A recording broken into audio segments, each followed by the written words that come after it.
ఆనాకాలంలో సుత నాలుకెండిపోతుందా, ఊకూకే దూపైనట్టు అవుతుందా, తాపతాపకు బాత్రూమ్ కురుకుతున్నారా, ఎంత తిన్నా తిననట్టే ఉంటుందా, పెయ్యంత గోకుడు పెడుతుందా, ఏదన్నా దెబ్బ తాకితే ఓ మానంగా తగ్గుతలేదా, తిన్నా తినకుండా మందమైతుర్రా, ఒక్కపారే బరువు తగ్గి సన్నగా కట్టెపుల్ల లెక్క అవుతుర్రా. అరే నియంగానే మీకెట్లేరుకా అంటుండొచ్చురు చాలా మంది. గిసొంటలంతా జర మంచికి నలగి ముచ్చట.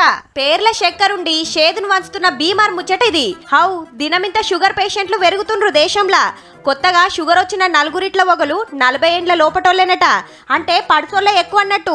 మీంగాదుల్లో 18 నుంచి 65 ఏండ్ల వయసున్నోళ్ళ మీద స్టడీ చేసి సైంటిస్టులే చెప్పిండ్రు గీ ముచ్చట. దునియాల మన దేశం టాప్ 10 ఉన్నదంటే చూడురిగా షుగర్ పేషెంట్లు ఎట్లా పెరుగుతున్నారు. మరి ఎందుకిట్లా అవుతుందంటే లట్టు పొట్టు ఏది పడతా తిరుడు, ఒళ్ళొంచకపోవుడు, ఫోన్ చూసుకుంటా నిద్ర లేకపోవుడుతోని ఒళ్ళు పెరిగి షుగర్ వచ్చుడు. పట్నాలలో ఉండే షుగర్ పేషెంట్లల్లా 100కి 70 మందికి బరువుతోనే వచ్చిందట తిప్పల. బరువు పెరిగితే షుగర్ ఒకటే కాదుల్లో హై బీపీ, గుండె నొప్పులు సుత వస్తాయట. 18 ఏండ్ల లోపున్నోళ్ళకు సుత షుగర్ వస్తుందట. అట్లా అమ్మాయిల కంటే అబ్బాయిలే ఎక్కువ ఉన్నారట. మరి షుగర్ రాకుండా ఉండాలంటే ఎట్లా అంటారా? దినం ఎక్సర్సైజులు చెయ్యాలి, మంచి తిండి తినాలి, బయట సిరి తిండ్లు బంద్ పెట్టాలి, బరువు పెరగకుండా చూసుకోవాలి. మాకు డాక్టర్లు చెప్పింది మీకు మేము చెప్తున్నాం, అటెన్క మీ ఇష్టమిగా.